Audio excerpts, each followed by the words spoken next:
The Pope and Young Club wants to welcome you as we rally together to ensure our bow hunting opportunities for today and tomorrow. You've come to the podcast that believes in preserving, protecting, and promoting the passion for bow hunting. Join us as we strive to be the voice of today's bow hunter. This is the Pope and Young Podcast.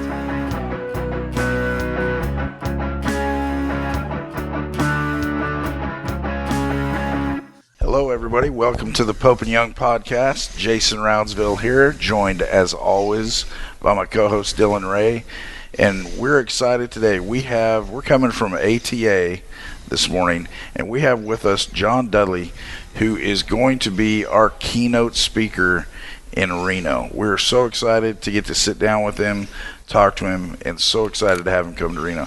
Thanks for being on the show. And heck yeah. We're so excited to have you in Reno this year. It's going to be great. Yeah, it's gonna be my first, so I'm pretty pumped for that. I was trying to think back. One of your official scorers, Ken Reimer. Oh yeah. So I saw Ken in the show, and he came up to me. And he's like, he seemed like an evangelist that missed an opportunity to preach the word to me, because he goes, he used to be my high country rep, so going way back in mid 90s when I opened my own shop in southern Wisconsin. I was actually a Matthews pro shooter at the time, but I couldn't get Matthews because there was other dealers too close to me, so I was selling PSEs and high countries, and Ken was my high country rep. Nice. So he would come by, and even at that time when I was hunting and stuff, he would, he's a score nut, right? Because he's a score nut. He gave me his official business card, official scorer for Pope and Young. Absolutely. And I feel like I crushed the guy's heart when I said, I don't score anything. and he kind of just took that as oh, and I just said, yeah, man, I kind of always had my own, scoring system. I kind of just said, if it's got 4 legs, I'm going to shoot it. If my excitement level's, 5 out of 10, I'm going to shoot it. And, if it's what I feel like, a good representation, I'm going to shoot it. So when I added those up, I'm I just go for it was a 10 out of 10. And he just looked at me that is the dumbest scoring system I've ever heard about in my life. But yeah, he saw me yesterday, and he's just dude, you're coming to the convention. I was right there all those years, and I didn't know you were wanting to get involved in that, so it was pretty cool to see one of your old homeboys just excited. Oh yeah. To come out. But and he's been in the industry for a long time. He actually works some shows with us, and he knows a ton of people, and he gets excited. I mean, he is all about, I'm not an official measurer. And I think they don't let me and Jason have a tape. No, because I look at a tape measure, I'm 8, 16th, 32nd. Those are all pretty close. And they're oh no, they're not. So you're the person that just kind of does the thumb to pinky thing, and just kind of thinks about it in your head. Yep. Yeah. But you do. I mean, you've got those guys that are like the terminology you use, evangelistic about it. Oh yeah. But I mean, as a whole, we just promote hunting. I mean. Yeah, it's very interesting to me, because we've been talking for a few years now. When they brought you in, I kind of asked the question. There's kind of at some point there has to be a passing of the torch. Not necessarily to the younger crowd, but there has to be a passing of a torch to I'm calling myself the middle crowd. And then I feel like there's one and possibly 2 other, hunting generations that are under me right now. Yeah. But as you see this happening, you just start to realize, there's just differences, and there's a lot of differences in there's differences for me in hunting from when I was a kid and I was taught to bow hunt 30 something years ago to even 20 years ago when I worked for Matthews and I got in the industry for the first time, and then 10 years ago when I worked for Hoyt and I was in the industry and around a lot of that. And then even now, I feel like in the last, honestly, I think probably the last 3 years, just social media has really changed hunting. More importantly for me, it's changed because it now gives you a very easy path to show people that, you know, like a stigma of hunters that a lot of non-hunters had. They kind of see that that's not true, you know. Right. Bubba bow hunter, like, you know what I mean? I used to always hear about like Bubba bow hunter, and then, but through social media, when you do it right, well, I shouldn't say when you do it right, when you do it tastefully and respectfully, Yeah. I feel like people that have had a completely closed mind to that, I've met places where they say, yeah, I would never hunt, but I really enjoy seeing what you do. Like, you know, they're cool. like, I don't know Yeah. if I could eat something that I knew you shot, like if I saw a picture of it, but I sure want to. Yeah. So, I mean,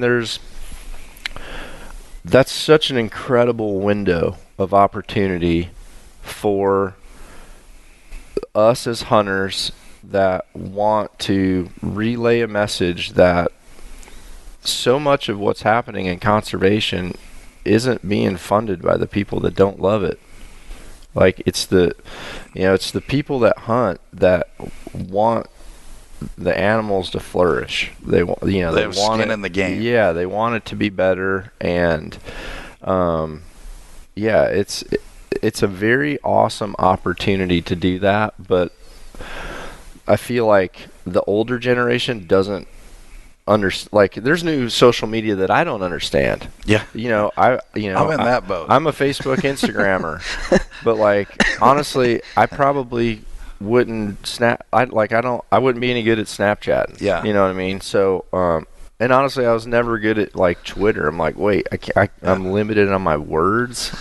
That's not me. I'm limited on my words, and you know. See, I'm progressive. I have an Instagram account. Dylan told me. So see. So yeah, I actually think there's layers to our ability to talk about what we love about bow hunting. More importantly, people that are involved with Pope and Young. There's a very, very awesome opportunity to relay the message that when you guys came in, I was excited because, you know, Dylan reached out and he's like, hey, you know, your involvement with Pope and Young, do you want to get involved more? And I just said, if it's not only about score, right, I'm in. And that's the mission statement changed, yes. Right? The mission statement has changed. You know, we're doing a podcast. You know, things like that are critical. So I'm all about like, all right, my generation, my peeps. This is a critical thing that was started when, you know, back when, you know, Pope and Young began. These are absolutely critical clubs that are important for what we do, and we need to get behind it. And your mission statement is awesome because it actually it lets people choose the pathway that they're going to go down based on the pillars of Pope and Young. Yes. Yeah. So, you know, some people might just say, well, I support all three. And hey, that's awesome. And a lot do. Yeah. You know, and honestly, I feel like if I ever shot something that I knew should be in a book because of the fact there's people out there that are that passionate about the score, like if I shot a new world record, I probably wouldn't want to have this thing be something that, you know, that I rode the coattails of personally, but I wouldn't want to keep it from the people who would love to see that. Yes. You know, so like in that case, I feel like I would step in and be like, okay, I'm gonna go down that pillar. Yeah. Because the animal deserves it. Everybody that's dedicated their life to really knowing how. Because when you look at the books too, I mean, there's times where I feel like there's records being broken on the same year. The quality of animals is just going through the roof because we're also getting better at conservation. Yes. You know, as a Last community. panel we announced 10 new world records. And this we year have at least the potential for 10 new world records in the last 2 years. Insane. So Yeah, in so 4 it's years, 20 that's in 20. 4 years. Yeah. So it's so they talk about the good old days, and the good old days for shooting mature quality animals are right now.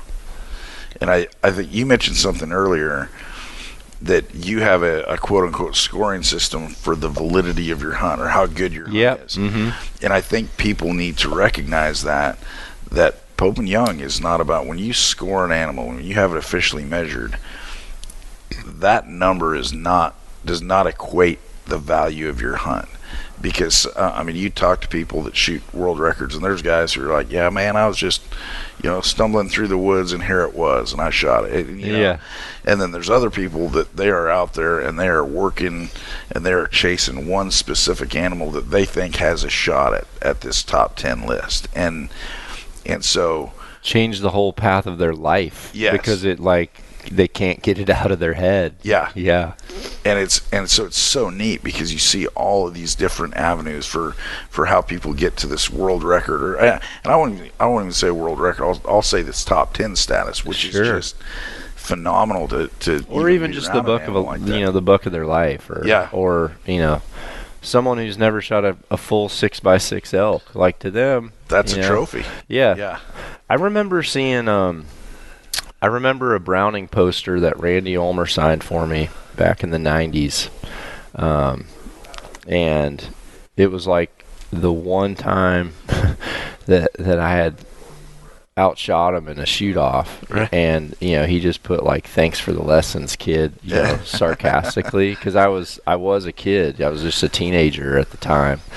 And he was with this 6x6 bull elk, and I mean, this thing, I thought it was like a dinosaur, when I was in my teens, because I was, from Mississippi and Illinois, so I'm used to like deer and turkeys, and honestly, at that time, I definitely had never shot a Pope and Young whitetail, because growing up in Mississippi, like, if it was an 8-point or a 10-point, I mean, that, when I look back at the deer that were on my family's wall at our family's hunting camp, some of the deer that I thought were just that I would never see in my life were 130-inch deer. Right. So when I saw that picture of that elk, I thought, this guy has shot. That's the biggest thing I've ever seen in my life. Right. But now when I look at it, I realize it was like a 310 bull, a 320 bull, and it's just different how it's like, at that time he was probably like, this was, I mean, obviously it made a poster. I'm sure he picked the picture to send in for a poster, for a full poster. And now you think of Randy Ulmer and you're like, he wouldn't shoot a 310 bull. Yeah. You know what I mean? He wouldn't shoot a 3. Like, now you see bulls. Well, I saw a bull yesterday, that Rogan shot in California, which is, low, it's not a high fence hunt. It was out there Northern California, and it's 390 bull, you know what I mean? And here's a guy that's fairly new to bow hunting too. So it's cool that happens, but I guess from my point of view, it's also cool that score isn't the first thing on everybody's list. No, and it shouldn't be. Mm-hmm. It's one avenue, and it's really good. I think score is important for some reason. Number one is if you can, well, you're going to be at the convention, and it's all about the animal. When we're going through the scores, we're there to respect the animal, to recognize that trophy, to recognize that particular individual. And people take that a lot of different ways. Some people are, it's why in Pope and Young we don't recognize like the slams, because the slams are about the hunter achievement versus the animal recognition, and the top 5 are all about the animal recognition. Right. And so, we've taken some heat for that over the years. That, well, how come you don't recognize, all the species of deer, and even in 1 year or something? Like, why don't we have hunter categories? And there's discussion on that. Yeah. But what it boils down to is we're about the animal, and that particular trophy getting recognized for what it is. Yeah. But a perfect example of why you enter your animals. We had somebody run up to us yesterday and they're like, hey, I'm about to draw a tag. I'm getting close to drawing this tag. But where I'm hunting these bison, you can't use archery equipment. So can you help? So now we have data to show, to take to the state legislator and say, hey, look, this is all the mature bisons that's been killed with archery equipment. Why is it not legal here? Mm. And so now, and that's why the record book existed in the first place. They were.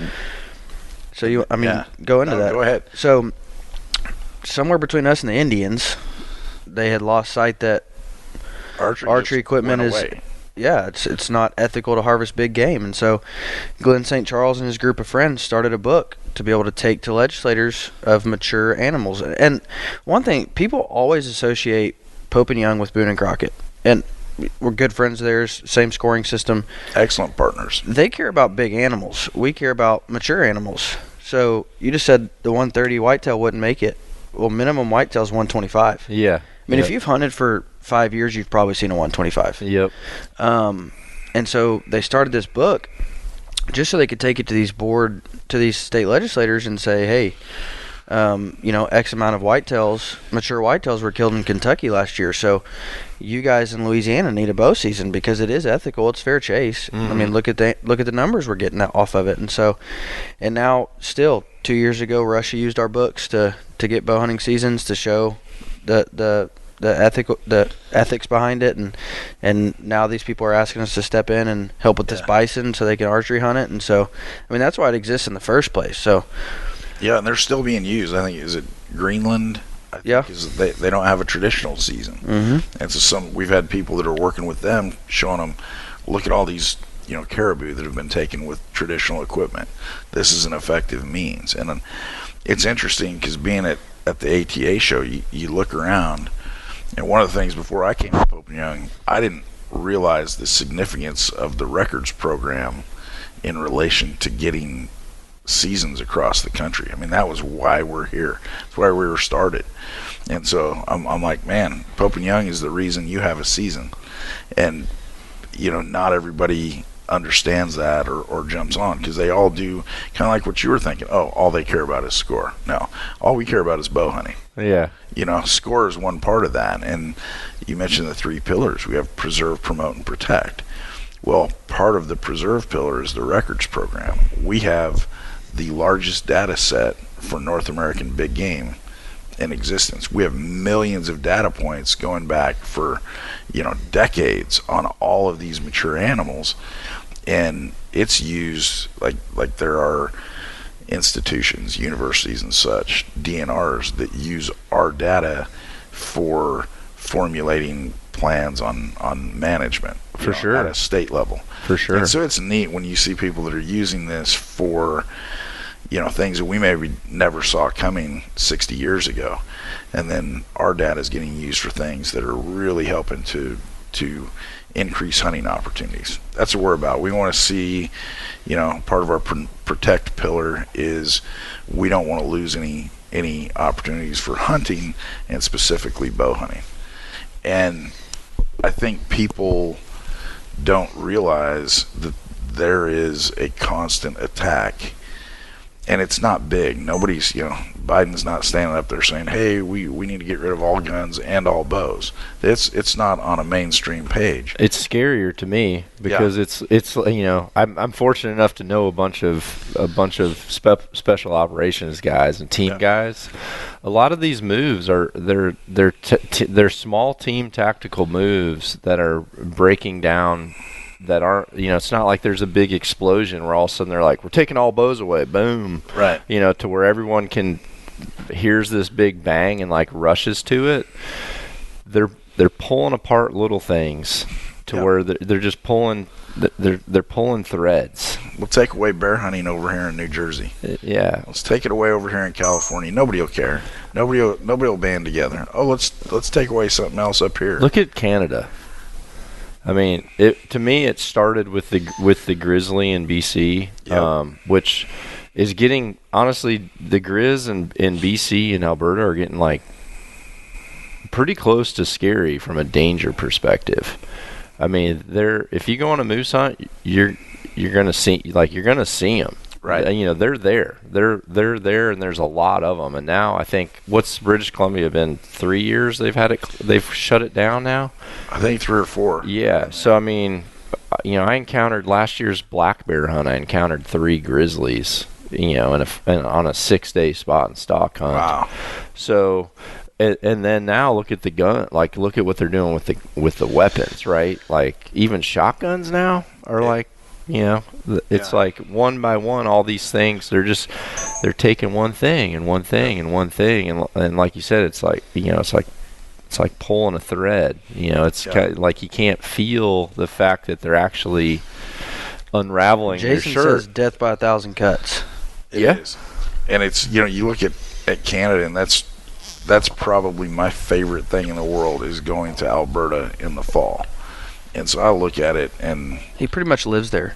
Good. I would. I'd live there. I would too. You know, Yeah. maybe August, September, October. I would definitely live there from opening day until, well, I mean, as soon as elk are screaming, I think September 18th, I'd probably got to get back to the States. Just Man, Alberta has a new world record elk. Do they really? They do. That was, what, three years ago. What? Brand new. Yeah. That was like in the middle of COVID, so that was like crazy, having measures like meet at the border and like they couldn't get it to convene panel special to have it panels measured in Reno last Oh my gosh, time. this is awesome. So it was, and it was funny because I've got I've gone up there for 30 years. I've met some amazing people, and I see the same folks every year. And so, a buddy of mine, he's a farmer up there, Kevin. He was telling me about. He texted me this picture. He says, "Hey man, there's a potential new world record. My neighbor shot her, but buddy that lives just down the road. Their neighbors are like 30 miles. You know. It's big country. Next town. He's like, my down neighbor there. shot it, and the guy lives 30 miles from him. But anyway, he texted me this, and I look at it. I'm like, you know how farmers are. I mean, it's a big elk. But You're like, is that world record? You're like, man, that is actually a big elk. And then next thing you know, it gets entered into the office, and they're like, hey, this is a potential, and all of a sudden it starts blowing up from there. And I'm like, man, I knew about this weeks ago when this actually happened. So How big was it? I don't remember. Do you remember the number? Yeah, Because huge. what's crazy is, you know, when you think about it, I always felt like some of these sleeper states, like South Dakota or Kentucky, right? I kind of feel like the next world record would pop out of one of those places where they've been waiting for it to open up for so long. And they've got the genetics. Like Yeah, they brought yeah. in good genetics. Yeah, yep. I'm in Oregon, and so it's like, oh, that's an Oregon bull because it's got weak thirds. It's like just some of our genetics is just different. It's like, Yeah, for sure. You know, I feel like we need to have a place where our community, even if they're not active all the time, and that's a big reason why I wanted to become more involved with Pope and Young, and probably more importantly, and I told this to Dylan, I need to be more vocal to the people that follow what I'm doing about the importance of. I tithe money every year for the purpose of supporting a club that is fighting for hunting. yeah, So, like, you know, I've become a life member at a different type of thing. Every, you know, life member of Pope and Young, Yes. critical, right? And I've never been to a meeting. Never been to a meeting, you know, but it's like I know what you guys are doing, and like you said, that's awesome. That's a giant. If I saw that up in Alberta where I hunt, I'd be like, what in the heck? $449 net. That is crazy. What a cool freaking bull too. Yeah, thirds like that don't exist in a lot of places I've been to. You know, and I like even when I moved to Iowa, I became a life member of the Iowa Bow Hunters. Yeah. Never been to a banquet. Haven't written for their magazine, but what I do know is I know from people that were from Iowa, I know how hard the Iowa Bow Hunters fight for keeping Iowa one of the best whitetail states. Yes. Because there's a lot of out of state money trying to scoop up land and open it up to anyone who owns land. They've been fighting that for a long time, and and from a resident's point of view, like, I think it's critical to support some of that stuff, and kind of the list goes on. Rocky Mountain Elk Foundation, I became Absolutely. a life member for that.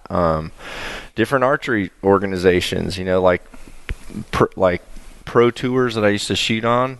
Like, I'm going to become a life member of this of this organization this year, just because I want to make sure they continue to fight for what I love every single day. And the reality is, honestly, it's less than what some tags cost right now. Yeah. It blows my mind when we're talking to folks, and they just spent $1,600 on a new bow. They're spending, you get a dozen arrows with broadheads on them and Luminox, and all of a sudden you're $300 into a set of arrows pretty quickly. More than that. Yeah. I mean, and so all of a sudden, these guys are shooting a $30, $40 arrow every time they squeeze the trigger. Yeah. And they're like, oh well, I just I don't have enough money. I don't have enough to go around to give $45 to Pope and Young or $40 to their state organization. And with us, it should never be Pope and Young over your state, or we work together. Yeah. We've had, I think, Colorado, Montana, a lot of these state organizations, we work with them on issues that come up. There was an issue where they wanted to ban the use of bow-mounted decoys, and so Pope and Young came in because we're kind of the, when you look at bow hunting, we're the fair chase. I don't know if you police of bow hunting. Yeah. And so we came in and we said there's not a biological reason to do this. There's not a safety reason to do this. So, our very core is ethics and fair chase bow hunting, and we believe there's no reason to make this decision. Right. And it was part of and these guys worked really hard, but it was one of the things that helped contribute to that going away. And it's other things. Another time they wanted to make bow hunters wear blaze orange. Yeah. And there's a lot of little things that we're working on with the state organization. So for us, it's important you join Pope and Young, because when you go buy that bow and when you buy those arrows, we're the only national organization out there fighting for your bow hunting rights. I mean, that's our very core, is preserve, promote, and protect. And it's funny how people don't, like, where you're giving back and you're joining organizations, some people that just live to bow hunt aren't a member of their state organization, aren't a member of Pope and Young. And I'm like, gosh, guys, we've all got to give back. Yeah. While we've got it. And that you do the research, and you mentioned earlier about social media and the hunting public and the non-hunting public. Yeah. Well, only 4% or less of people in the United States of America hunt. So for me, I grew up hunting. I can't imagine not hunting. Yeah. That's just how I grew up. 96% of the country didn't. Yeah. So you have to look at this. Okay, when you're at the ballot box, or when you're, sentiment in general. Yeah. Okay, we're outnumbered 20-1. Yeah. And so the perception of hunting in the non-hunting world, NRA just did a huge study on this, and they can tell you what somebody in Chicago, 29 years old, thinks about hunting, and they put a lot of effort into this. And so what they found is that 80% of non-hunters support hunting. Yep. When it's done for the right reasons. Exactly. Yep. And exactly. so we have to maintain that, and it's not enough to just support the hunting. We have to be active in the entire our world isn't just the hunting world. It's the whole world. It's the conservation world. It is the, when you talk about big game, it's everything from, diseases and all of those things that we all need to work together to make sure that our populations are healthy, go in the right direction. Because these, 96% of people that don't hunt, they love to see the deer or the elk or the bears, but they're not willing to go into their pocket to make sure that they see a deer or an elk or a bear. Yeah, that was very obvious during a few of the, for sure, like during Cecil. Right. Oh, yeah. That was the time where it was the most obvious, and was for that. But you kind of look at the rhino thing too. The people that I see that talk about the rhino problem, and the black market problem, that is not on Dateline.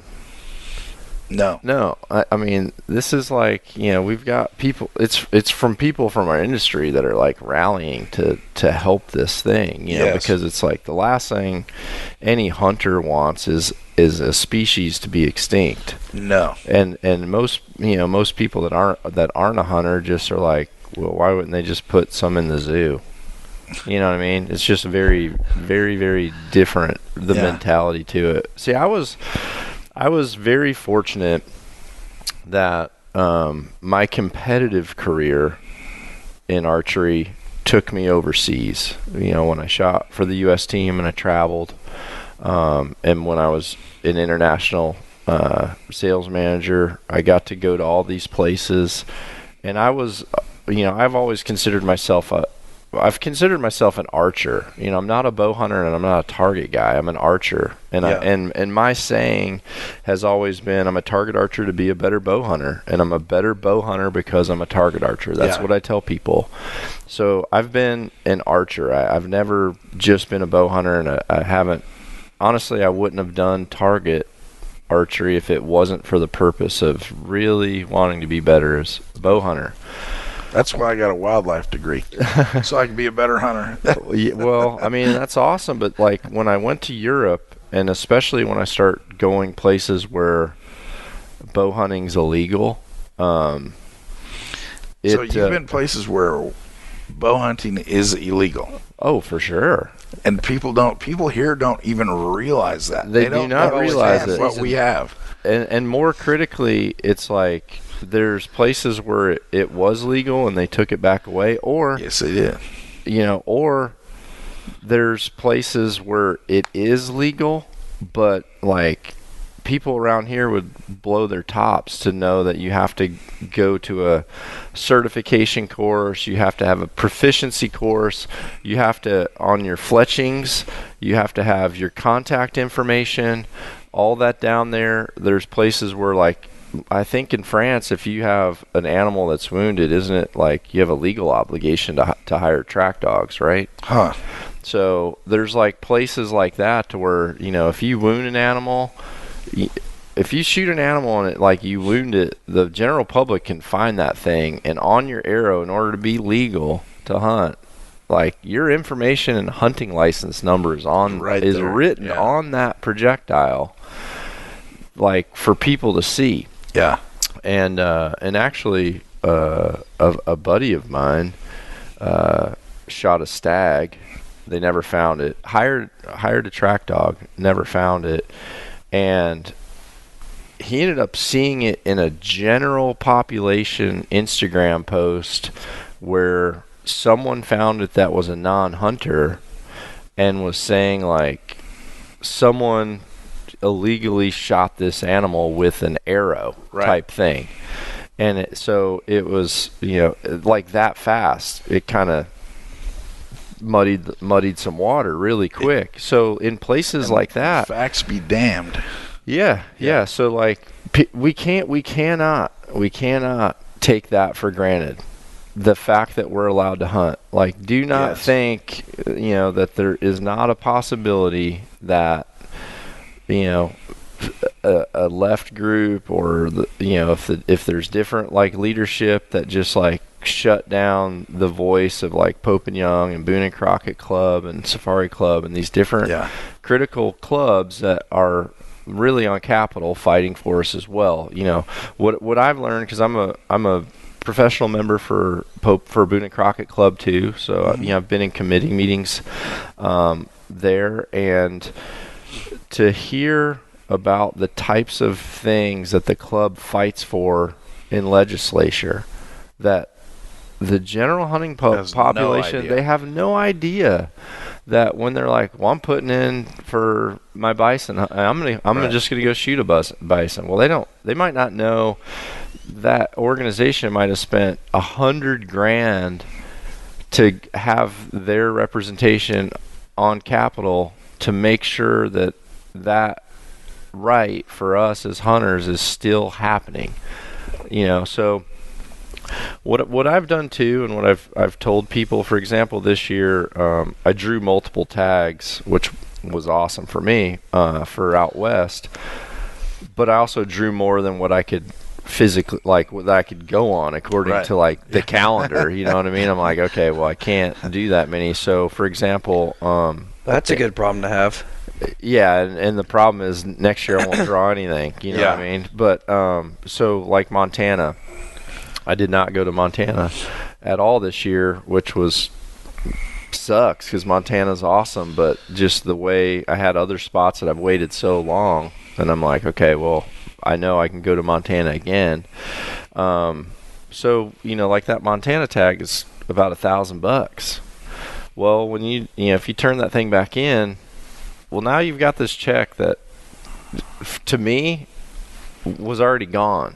Yeah. So it's like, that's an awesome opportunity to take that funds and dedicate it to someone that's going to keep fighting so that I can hunt Montana down the future. Yeah. So, you know, if you're the type of person that that doesn't necessarily just want to like, hey, I'm just going to go on a website and I'm just going to become a life member, you know, think of it that way. And, you know, think about, you know, hey, I got some, you know, someone gave me some broadheads for Christmas I really don't like, and you went back and, you know, you took them back and, you know, got $50 back. Hey, you could support Pope and Young Club for a year. Absolutely. For, you know, for a regift. You can regift your membership. Yeah.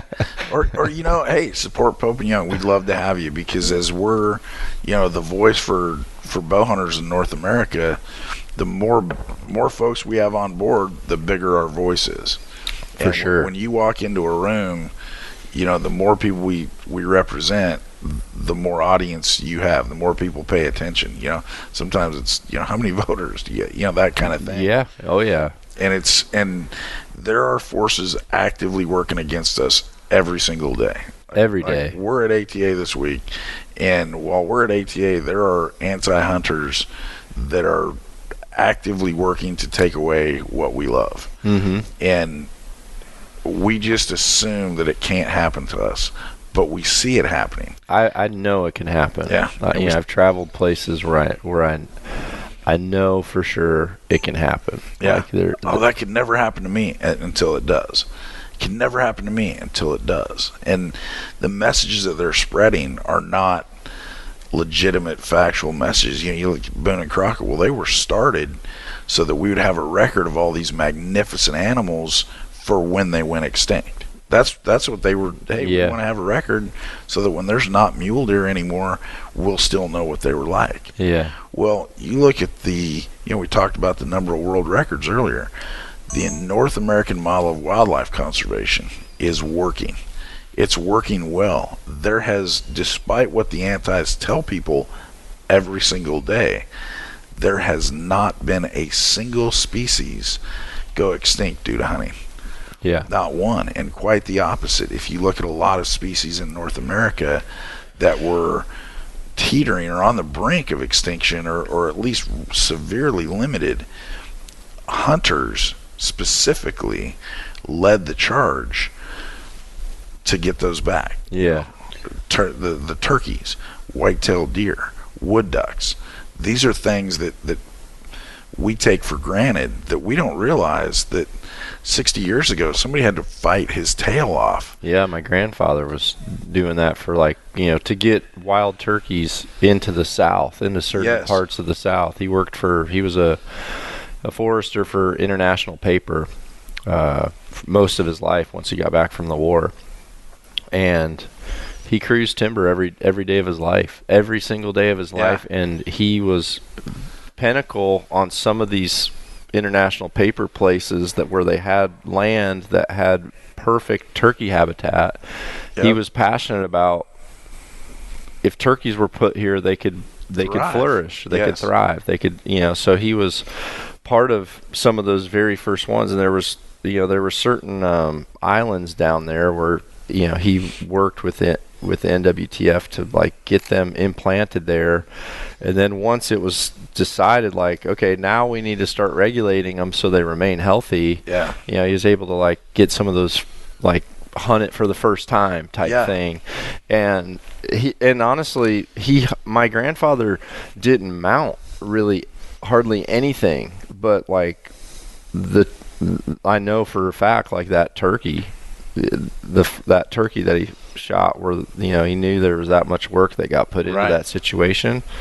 100%. Like, that's one of them. It's in a freaking glass case, because this was, like, someone who just loved that creature and wanted there to be more of them and wanted other people to experience them. And yeah, I mean, there's a lot of opportunities for non-hunters to do that, but it just doesn't happen. It's we recognize that non-consumptive use, the hunter or the non-hunters, the hikers and the photographers and things like that, that's a legitimate use of, especially public land. Public land in the West is a huge thing, and so it's multi-use is great, but somebody has to step up and take the initiative. And when you look at hunters, what we're paying in Pittman Robertson dollars every year, which is a self-imposed tax on hunting and shooting. I mean, there's no self-imposed tax when, the hikers are going out and buying something. They're basically using our trails. They're using our, we buy the car and they get to drive it. Yep. But they don't realize, they just think that car has always been sitting there with the keys in it and a full tank of gas, just waiting for them to hop in and drive up the road. Yeah. They don't realize the blood, sweat, and tears that that your family members and our family members have put into for the past 100 years to make sure that car is there, full of gas, in as good of working order as it can be, so that they can go enjoy what we love. Yep. And so it will be nice. Right now, hunters and fishermen and outdoorsmen are paying that 4% is paying a bulk of everybody's conservation, fees, if you will. And so it would be nice if we could figure out a way where they were willing to participate financially at the rate that they're willing to take it away from us. Well, luckily, there's honestly some of the wealthiest people I know are the biggest conservationists. That it's actually surprising to me. One particular one comes to mind. I remember talking to him, and I said, "Dude, you're like a real life Batman. Like he literally could be a real life Batman, like, with just where he's at, and, like, kind of like, you just got this, like, Wayne Manors every single place, and he's probably got his awesome bat caves and secret stuff. But the one thing that guy does is every single one of his properties that he owns, it is a conservation masterpiece. Yes. Like, what he puts into every one of those properties, he is 100% maximizing the wildlife potential, and when and opens it at certain times of the year for for public to see it. and they're just like, and people wait in line to be able to go see like some of these places for the gardens or the different types of birds or the different types of forest floor creatures and stuff like that, and they just wait in line to be able to see that. And the reality is, like, you could do that like to public parks and things like that. If it wasn't only hunters putting the money towards that, or paying $5 to get in, like, there's opportunity to really create an environment to where it would look like a Jurassic Park if you're there. But that's not going to happen for someone who doesn't love the creature, and we do. One of the things that has been kind of a hot button for me is it's starting to concern me that there's becoming this line that's being drawn in the sand in the hunting community between public hunters and private land hunters. I feel like we're hunters, and for the longest time, I had no ability to hunt private land. I hunted public land. I hunted public land, and it was a segue for me to be able to go when I wanted, and if someone that had property that normally would invite me couldn't, I had a place to go. And yeah, there's certainly a time where I love the challenge of that, because you kind of don't have control of anything in that situation. It's a wilderness type hunt. But I also feel like, there's also properties where when you go and you see someone that like devotes their, big part of their financial life to groom that place, it shouldn't be looked down upon, because you've either, like for me, been active in our community where we're fighting for rights, and been active around clientele that, have done those things on their own places, and they're financing this. I feel like we should be happy for both sides of that. And it's all one side. There's no two sides there. We're all in the same bucket. That's like, pouring water in a 5-gallon bucket and saying, yeah, that half's better than this half. We're all in the same bucket. Yep. And it's the whole divide and conquer thing. It's like, rifle hunters versus bow hunters, exactly. Shotgun guys versus this, grouse hunters versus duck hunters, elk hunters versus deer hunters, and I see that, and it's like, guys, we need to be hunters first. Yep. And then everything else needs to be second. And some people can't accept that. And you talk about the public-private thing. Well, that's part of one of the misconceptions that the antis throw out, is there's a huge difference between active conservation and preservation. Yep. Okay, we understand that if you just you go buy 100 acres and set it aside, that's not the best way to manage it for the wildlife that we want to see. Totally, So yeah. it doesn't work at all. Yeah, there may be some deer there, but if you actively manage it a certain way, you're going to have more deer and better deer. Yep. And this is the big misconception that they throw out, is in their mind, conservation is just preservation. Just set it aside and nature will take care of itself. It definitely does not. It does not. It takes that active management and, food plots or burning, or there's so many different things that you can do to improve that property.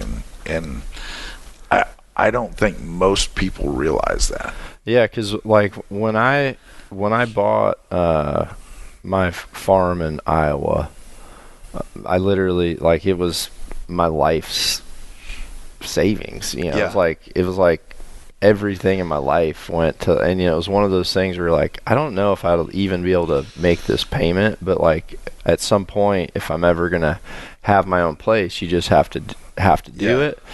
But like, if I look at that place, a lot of work went into dividing that thing up into like equal thirds of food, cover, put food, honestly, like cover in regards to like native grasses, and then timber. Mm-hmm. And then within those food categories, you've got food plots, you got row plots, you have making sure water, especially with like Yep. EHD, making sure the water system was good and clean and flowing.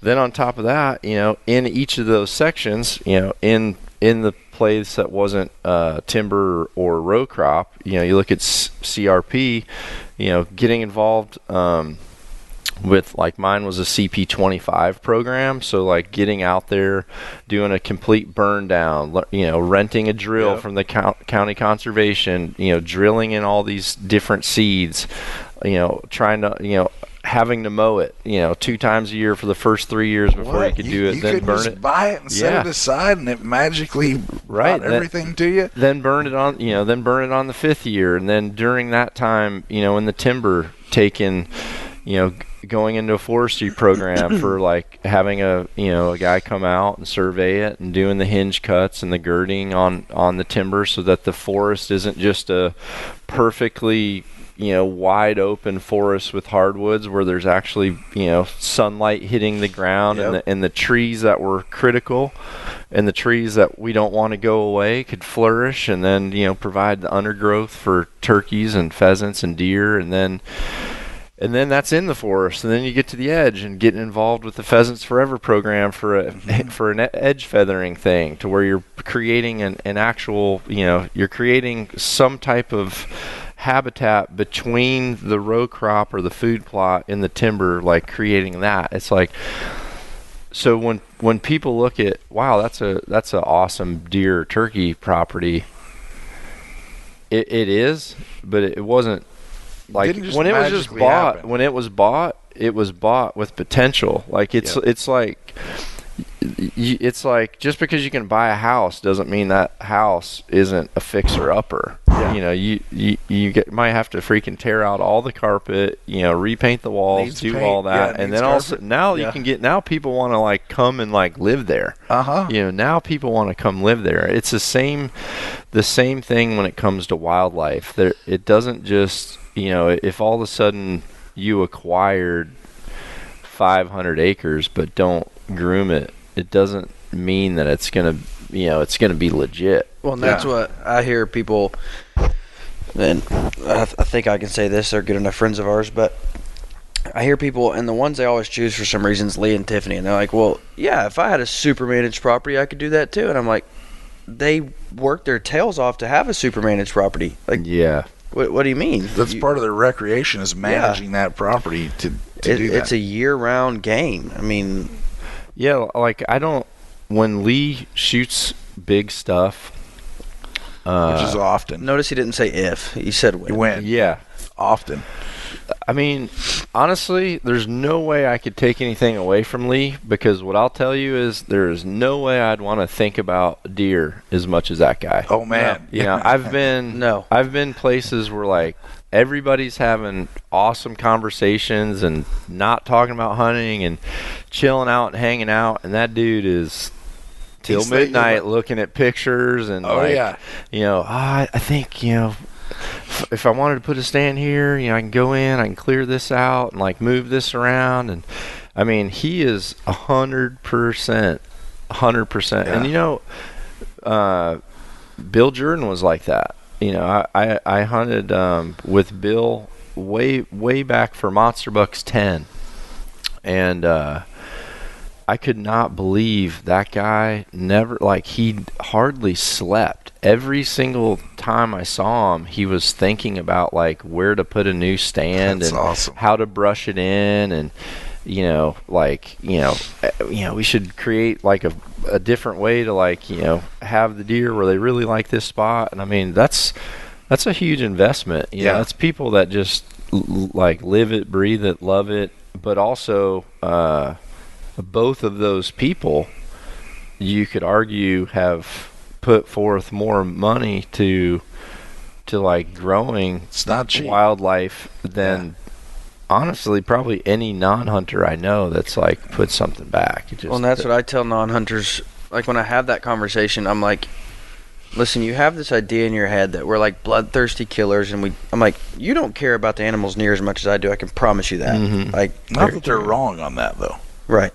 Yeah. But that's not all we are. Right. Yeah. We can be both.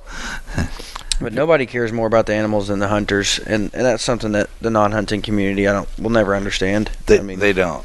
And it's, I mean, I've seen examples. You're bringing up examples that are good, where you've seen wildlife thrive and flourish because of active conservation practices. Mm-hmm. I've seen quite the opposite.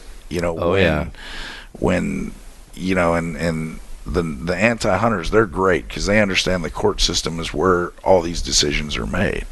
And so, decades ago when they shut down most of the national forest on the West Coast due to the spotted owl, I mean, I've seen where you could go up and see, 30 years ago, you just drive through the mountains, see deer, elk, grouse, all kinds of wildlife, and you drive through there now and it is one monoculture. Mm-hmm. And there is nothing. You can drive for an hour and not see a living thing, and they think, oh, it's amazing, it's this old growth forest. No, you mentioned it earlier, you have to it's probably a fire hazard is what it is. It's a fire hazard, and the sunlight cannot get through that canopy Mm-hmm. to get, nothing grows on the ground. It's like a desert. Yeah. Because no sunlight gets through there, and there's nothing for deer, nothing for elk, nothing for squirrels, and it's not what they envision Mm-hmm. when they're doing. Because at their core, they're not ill-intentioned people. They just don't understand what it takes. They don't understand an ecosystem. Yeah.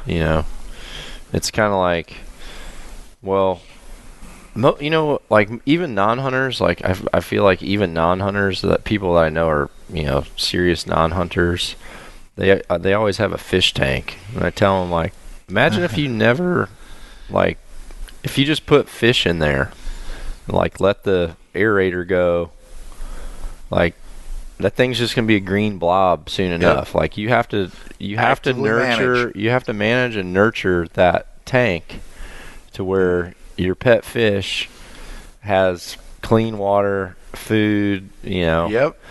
And hey, if you went and bought 2 piranhas, dropped them in there, and then all of a sudden there's 5 piranhas in there, and all your clownfish are dead. Both of these are like saltwater, freshwater fish. So that's a horrible example, but it's like you killed Nemo. Yeah, wouldn't you take like some of the ones that are eating the other ones? Wouldn't you want them out to where you could maybe have one in there that's swimming around, and there's a lot of different species within your tank, not all of a sudden where it's like only one species can thrive because the ecosystem's unbalanced. And most of them are like, well, yeah, I like seeing all of them. And it's like, well, that's what we like. So do we. That's what we like. So, John, I wanted to ask you. Ask it. Because I know there was some misconceptions, and you've already, said there was. So, surrounding Pope and Young, what were your biggest misconceptions? Well, I don't know if it was truly a misconception. I think it was just lack of information. I think because there was so much focus on the scoring aspect, because when you see the name Pope and Young, you see it mostly on a score sheet, Yeah. Like in the hunting community. Yeah. The same was true with the Boone and Crockett Club. And I had 2 really well-respected individuals nominate me for when I, kind of went through the process of becoming a Boone and Crockett Club, member, and then like going and actually sitting and seeing some of the committees Mm-hmm. and what the committees do at the annual meetings that aren't necessarily to, all the members of, the general membership. I realized like there is a lot going on here, and honestly a lot that's way above my head. Like there's people in place within these clubs that I just don't get it. Like I don't understand the federal granting programs and all that stuff that we're doing for conservation, and fighting for the taxes a proper way, and just there's so many of these things that like they have to happen. So when I got my eyes open with Boone and Crockett Club, Pope and Young, I was kind of like, maybe I'm not looking at Pope and Young the right way too. And, and then that was kind of right about the time where you guys came in and said, hey, we're we're going to make it very clear that we have pillars to our club, and it's not focused around the score. Like, as soon as that was said, I'm like, I'm in. Yeah. You know, I'm down with that. You know, I 100%, like, for me, I love the score, and I love knowing that dude in Canada wearing a green sweatshirt, like, it's, you know what I mean, got this world record bull elk. 440. You know, thankfully the tongue's tucked in, you know, on that picture, and it wasn't in the back of the truck. But I just feel like, you know, it's awesome that we have that. I love that. And I honestly, I love when I'm walking in a place and I do see a number on it to where, you know, I can be like, wow, that's what a 200-inch deer looks like. Yeah, that's what a 180 deer looks like. That's what a 150 deer look like. I love that part, but it's also I love the part that lets people know the importance of, like, what this club does outside of that, and like, and we have to rally around that. Like, we have to rally around that. We have to understand that, you know, all those different pillars that are in there, they're very specific, and they're so needed, you know, to where, for whatever reason, my passion is educating people, because listen, I grew up shooting at a bale of hay out the back of a trailer that, well, for a long time didn't have, like, power, you know, didn't have water. It was like water we had to bring in and stuff like that. That was my original, like, family's hunting camp in Mississippi. And once we started to get those little perks, you know, I don't know. In those places where, you know, you're learning to bow hunt, I had no education on, like, I didn't have any access to learn to shoot bow hunting. My uncle bow hunted, and my uncle would show up with something new he got from a store, you know, a new target or like a new type of sight or something, and we shot at bales of hay, you know, and we kind of, like, if we could hit a paper plate, that was so awesome. And then when I when I went to my first tournament, it was a local shoot that I stumbled upon, if I'm honest with you. I always had my bow with me, like, in my truck when I was in high school. And I went down a little road, and there was a sign there that just said archery shoot. So I went down there, and this is the first time I'd ever saw 3D targets. So I went and, like, took this hunting bow out that had hand-me-down stuff from my uncle and my dad. And I went out and shot this course, and halfway through the course I'd lost every arrow. And I felt so defeated, like, I just felt horrible, and I ended up leaving, and I drove to a store and bought, like, a dozen or a half dozen arrows out of, like, a bucket, like, mix and match bucket, because it's what I had. Went back to the shoot. Went back to the shoot and finished the course, because as an athlete, it was always like, start what you finish, Dudley, you know. So I did that, and then I saw these guys that were there, you know, getting their trophies and stuff, and they had the name of their local shop on their shirt. So that next day I was in that shop. That's awesome. And I was, like, watching these guys and asking questions, and I just realized, like, if I'm going to be a good bow hunter, because especially, like, where I grew up in Mississippi, it's hard deer hunting down there. Like, it's, you know, to shoot a buck, an 8-point buck with a bow in some parts of Mississippi, like, if you can shoot a deer there, you can shoot a deer anywhere in the world, you know, is what I tell people. Like, if you can learn to be a successful hunter every year in certain parts of the South, you can be a successful hunter in any state. Yeah. Because those deer down there are just on a different level of being wired. Yeah.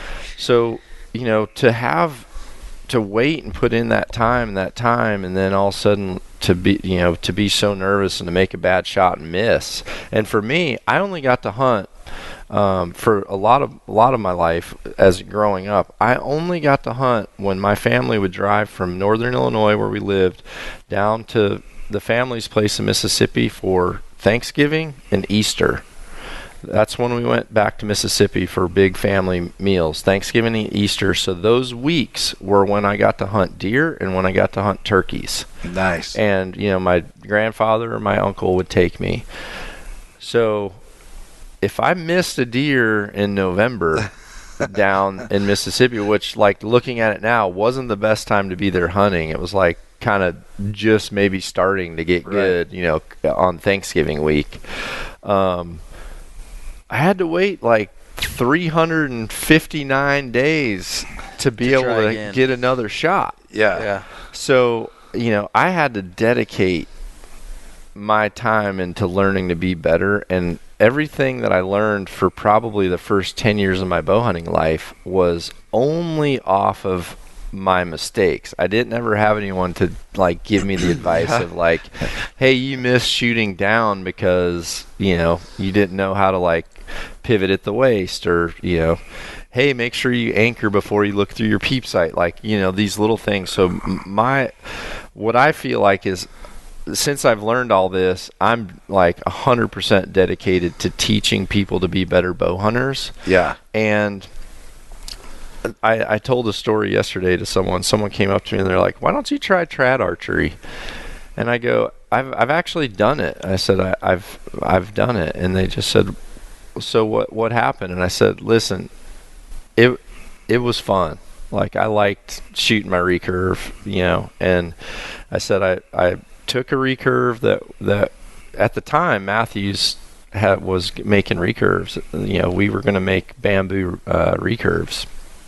And so some of these prototypes, I had one, and we were shooting them a lot because, we were kind of like deciding whether or not we were going to go into that category. So I was playing around. Well, I took it hunting because I was like, we kind of had this thing at work, like who could get a deer with one of the new recurves.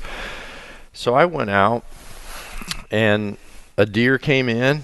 And I was self-filming. I haven't been able to find this film, but I know I was self-filming because I watched it a few times. And I pulled back, and I, did my best to like, look at the point of that arrow and like, put it like just under the armpit and like let go. And for me, when I let go, there was this horrible feeling. Like, if you could have paused it and said like, "What do you think about that shot?" I would have said, "Missed. I have no idea where this arrow's going." Right.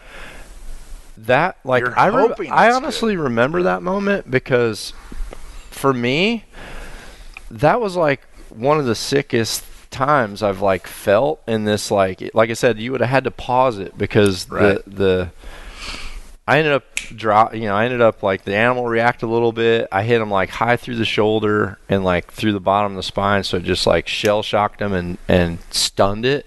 And then like the broadhead went through along, and so it was like it was a clean shot. But personally, there was this time where I shot at something and had no idea where that arrow was going. Yeah. And I'm like, man, I did not like that. That was me. Now, listen, there's recurve shooters that I know, there's guys I know that can beat me shooting the recurve inside it. If I had to shoot a bare bow compound, like, they can beat me all day long, and definitely there's recurve shooters that have 100% confidence when they do that. Yeah. But for me personally, I didn't feel that. And so I was like, if I'm going to shoot at something, I have got to know that this shot is a lethal shot. I have got to know that I made an ethical decision at that time. Right. Or otherwise, I'm like not sure I'm okay with it. Mm-hmm. So, for me, that feeling like sparked this personal mission to like teach people to never feel that. Like, I've never said that to people. Right. I've never said like, what I've always told them is, hey, when you go hunting, I can promise you're ready.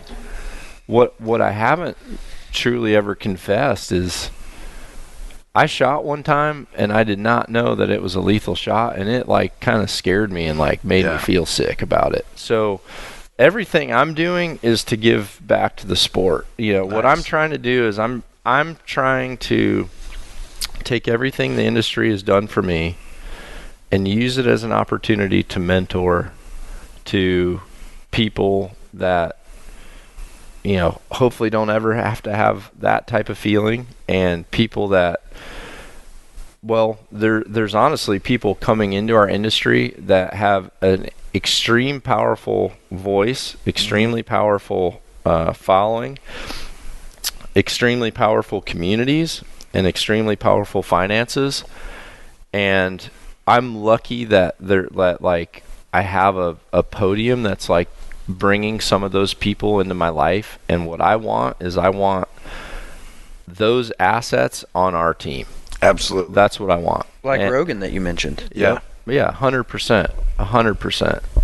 And I've said, like, the military community. The military community right now is I'm passionate about that. It's giving these guys a new mission. It's giving them a new focus, and you'd be very surprised at the amount of people, sadly, the amount of military people that have done extremely amazing things for our country and our freedoms, who have like openly told me, hey man, I was actually at a point in my life where like I was ready for this to be over, but when you invited me on that hunt and told me like, hey, you got 8 months to get ready, here's the gear you need, here's like, make sure you freaking start doing some walks with a weighted vest, make sure you start doing find some kind of elevation, make sure you learn to shoot a little bit up or down,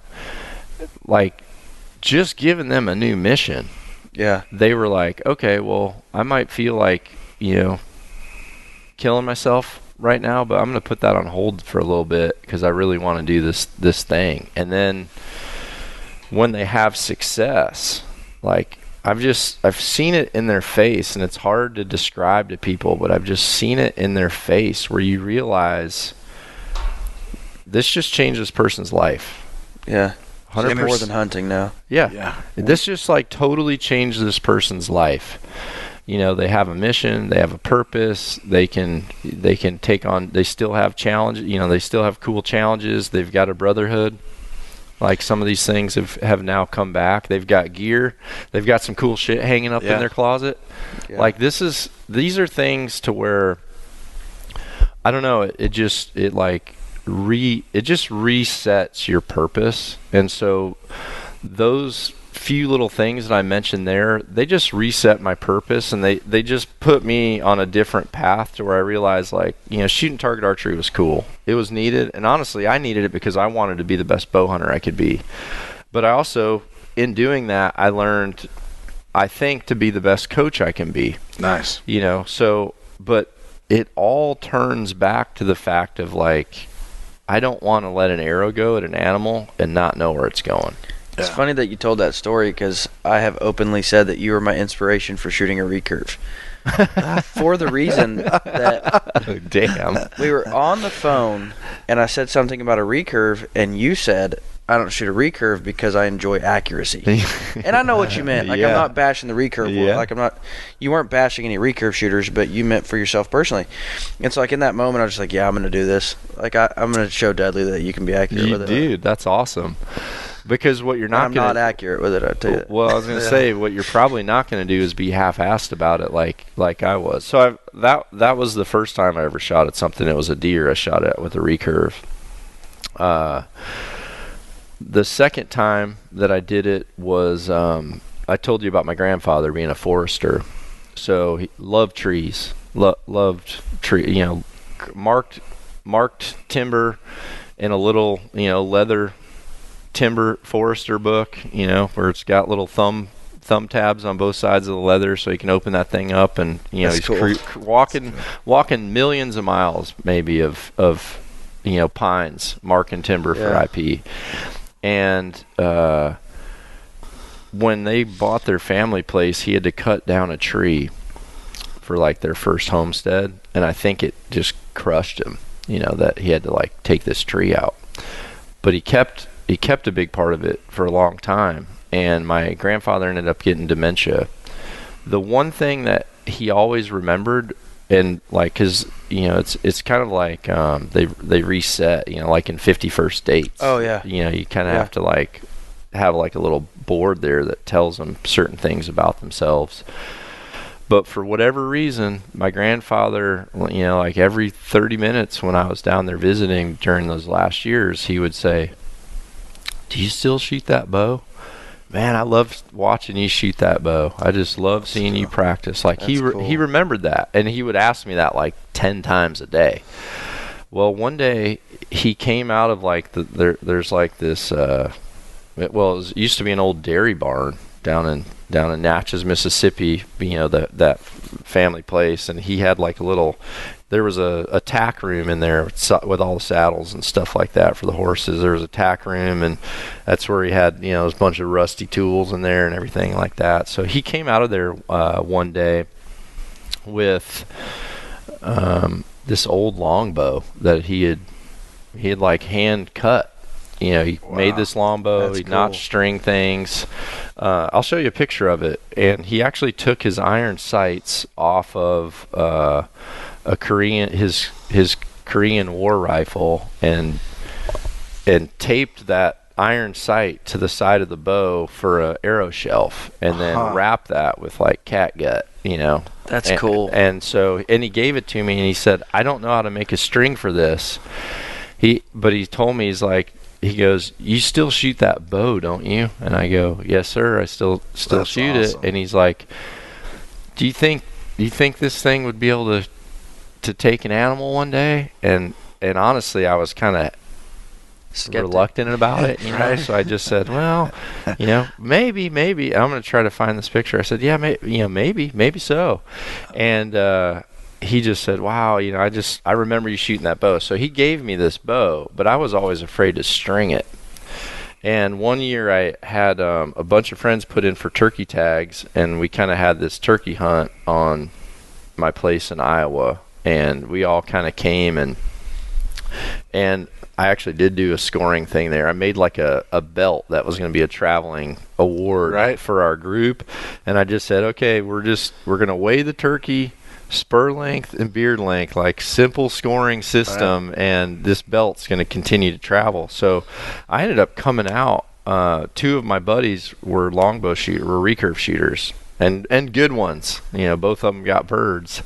And they kind of asked me the same question, like, "Why wouldn't you shoot one of these?" And I said, I think they said, "Do you have a recurve?" And I said, "I do have a recurve because I had that one that I shot the deer." I have a longbow, and they're like, "What do you have a longbow from?" So I told them the story, and since both of them were trad guys, they're like, "Dude, where is that thing?"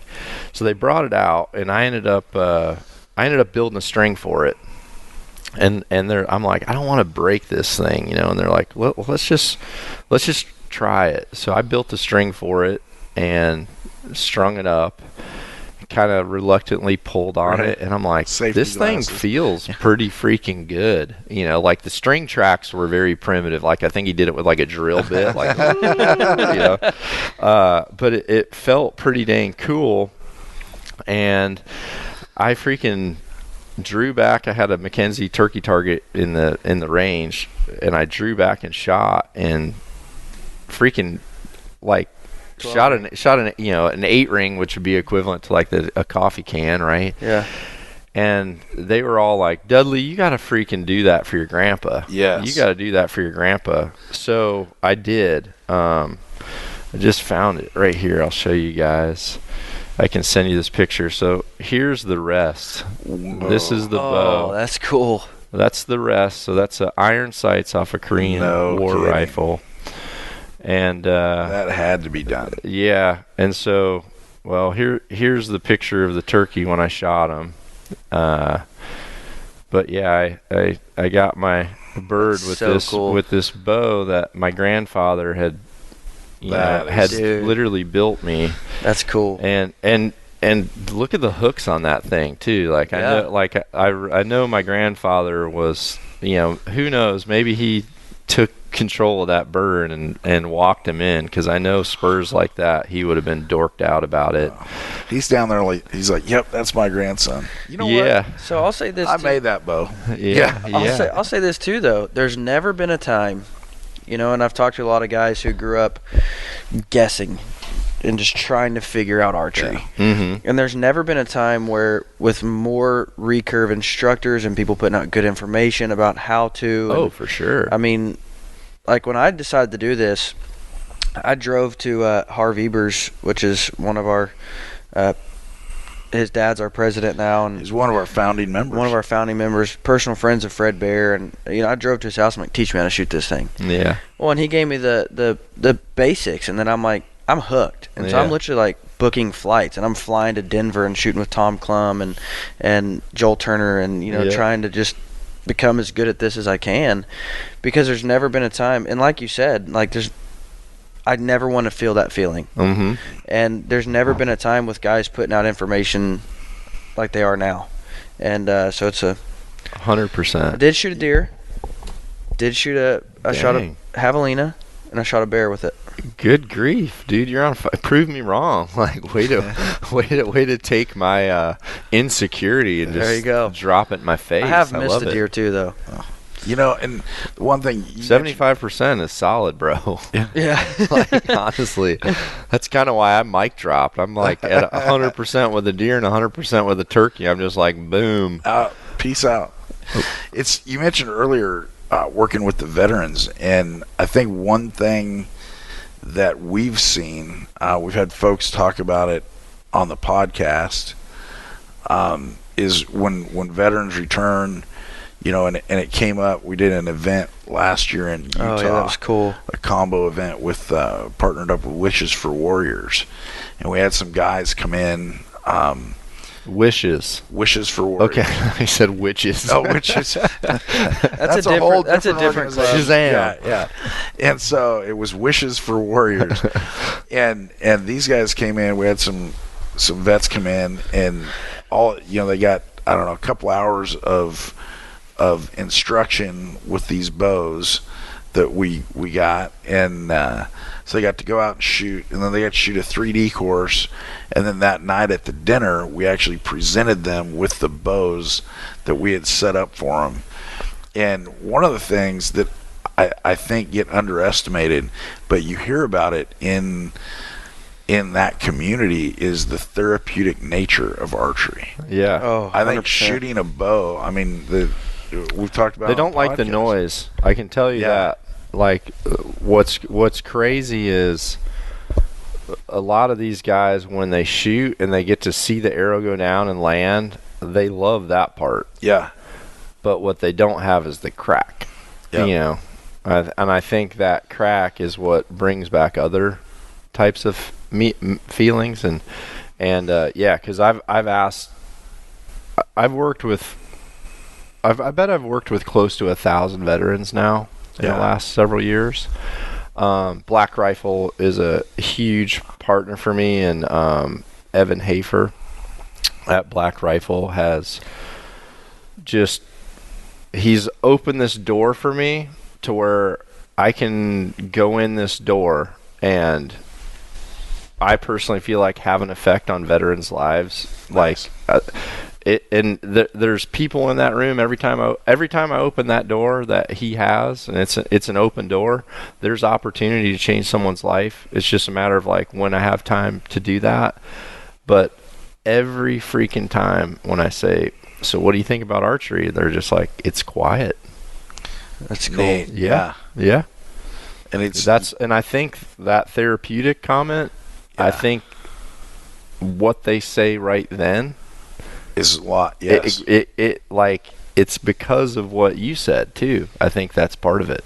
And it's just a lot of times the entire experience of archery and bow hunting. Like you say, it's quiet. you can do it like most people can shoot in their backyards. You have enough room to do that. And then even when you're out hunting, it's not a quote unquote forced march through the forest with a gun or something. I mean, you're out there and you're seeing things, squirrels and birds. You're seeing things that you don't always otherwise see if you're hunting a different way. And it gets closer. You see, this year I was in a tree stand. I had an elk running cows at 100 yards, and I'm like, come on, just a little bit closer. The cows kept coming by me, and that bull just never came in. And so I'm there for probably 45 minutes, just hoping and wishing this bull would just come a little bit closer for me. And with the rifle, man, that'd have been over. And so I think it's a little more intimate, I think, experience in a lot of cases, because it's, what would be game over with another weapon, you're almost in the game with a bow, kind of a thing. And so you see the stuff that not everybody else gets to see, and just almost that relaxation, that zen, if you will. Mm-hmm. So. Yeah, that's life, man. Sounds like a good day. I'm like sitting there thinking about that. I'm like, Yeah. Well, that's when, then you take it, for me, that was part of the reason to switch to a recurve, take it to a whole nother level, And this year, I hunted a lot more because there were situations where I'm like, man, I'd already be tagged out if I had my compound, but now I get to keep hunting. And, a lot of people didn't understand that. It's like, wait, the deer was at 30 yards and you didn't shoot it? I'm like, no, I have my recurve. So I still had to get him another 10 yards. I mean, before I felt comfortable shooting, and they're like, dude, that's crazy. And I'm like, yeah, but I got to see a deer at 30 yards. Yeah. I got to just watch him. I didn't have to worry about it. Yeah. So. Yeah, it's like that with my wife and my son. One of the things, and this actually ties back to what we were talking about at the beginning of the conversation. I met my wife on a plane to France. I was traveling to France to compete at a championship there. And, we small talked as we were exiting the plane, and she went through the EU passport line and I went through the other passport line, and when we came out on the other side, she was gone, and I kind of spent a few days telling my buddies, like, dang, I should have got that girl's number, and then after the tournament, when on the way back, we ended up in seats next to each other. So my wife's from England. There's a little fate for you. For sure. But what's crazy about that is you gotta think, okay, Dudley's wife came from England, where bow hunting totally taboo. Archery is big, but bow hunting archery's big. Yeah, archery's big. Bow hunting, not even legal. Hunting, to someone who grew up in Liverpool, like, what? You shoot stuff, and that's only for the rich over there. And she came and had an open mind, and after living in Wisconsin for honestly 6 months to a year, she was just like, yeah, I get it why you hunt. Within 6 months of when she lived in America, we had hit a deer with a car. Not, you never want to. It was just one of those things. And then just her trying to plant a garden, and it's gone every time, and times where she's just like, why there's so many deer. So it wasn't like I understand why you hunt. It was now I understand why you stink and hunt. Yeah. Well, I mean, and during the wintertime when it got really, really, really cold, I had a mound system for my septic. So I think where the warm water comes out of the house and goes into that first mound, the mound always had the snow melted off the top, and the grass would be green, and the deer would they would bed on it and they would eat it, because it was and so she's just like, yeah, I totally understand. There's too many deer living in the yard. There shouldn't be 7 or 8 does on a 10-acre piece of property that are just there all the time, So she started to get it, and then she wanted to, both her and Harry both wanted to learn how to shoot, and so I did not force them into the hunting aspect at all. They were more like, hey, if you're practicing like hours a day, it'd be nice to come out and just hang out and shoot with you. So I taught her how to do that, and that's kind of where it started for Sharon. Funny enough story, was actually like during this time of year, it might have been right prior to an ATA show. We stopped at Illinois, and at the time, Sharon was she just filmed me. She's like, I'll love to go film, and she filmed me shoot stuff, but she never like had a passion to bow hunt. Well, we ended up hunting with the guys from Lone Wolf. I don't know if you guys ever knew the Weavers, Jeff and Jared, or Jeff Weaver and Jared Schliff invited me. And so we're down there, and this doe comes in. The doe comes in, and like her tongue's hanging out, and she like kind of came like hobbling in, but I knew what was going down. I'm like, this gal came back into heat, and like everybody wants some of that. And so next thing I know, I'm like, here comes some bucks. Like, get, power on. So like she gets ready, and like these 3 bucks come in, and it was just like, it was a horrible scene, And so, and I ended up shooting a buck. That's a good way to put it. Yeah, I ended up shooting a buck. I don't know if I've ever heard of a time where you just shot a buck as a horrible scene. Well, it wasn't horrible. Yeah, so like I shoot this buck, and it goes and like piles up, and Sharon's like this perfect like proper English gal, turns the camera to me, and I'm excited on camera. And then when it stops, she goes, she goes, is that what the bucks do to the does all the time? And I go, not all the time, but there is a time. And she goes, so if I shoot a buck during this time of year, I'm actually helping a girl out? And I go, you could look at it that way. And she's just like, I'll do it if it's during the rut. So, so that's how my wife, got into bow hunting, because she like saw it as an opportunity of helping a girl out. Yeah. And so Sharon started bow hunting. She could only shoot like 40 pounds. Still shoots about 40 pounds. And with that comes limitations, which is honestly a responsibility of bow hunters, is to understand the limitations of equipment. I'm talking about this because you talked about your limitations. That's critical. My wife hunted 700 hours before she shot her first whitetail buck. 700 hours. And the reason why is because I told her, shooting 40 pounds, she needed a 20-yard shot, quartered away, and she needed a cut-on impact broadhead. What is if you don't mind, what's the arrow setup she runs? She's shooting an Axis 600.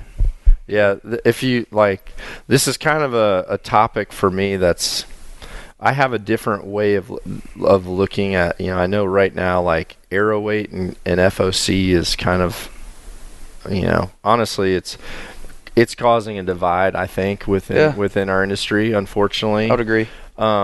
Because me as a target archer, I watch a lot of arrows fly. And last year at Total Archery Challenge events, I have pictures that I personally shot with over 12,000 people last year.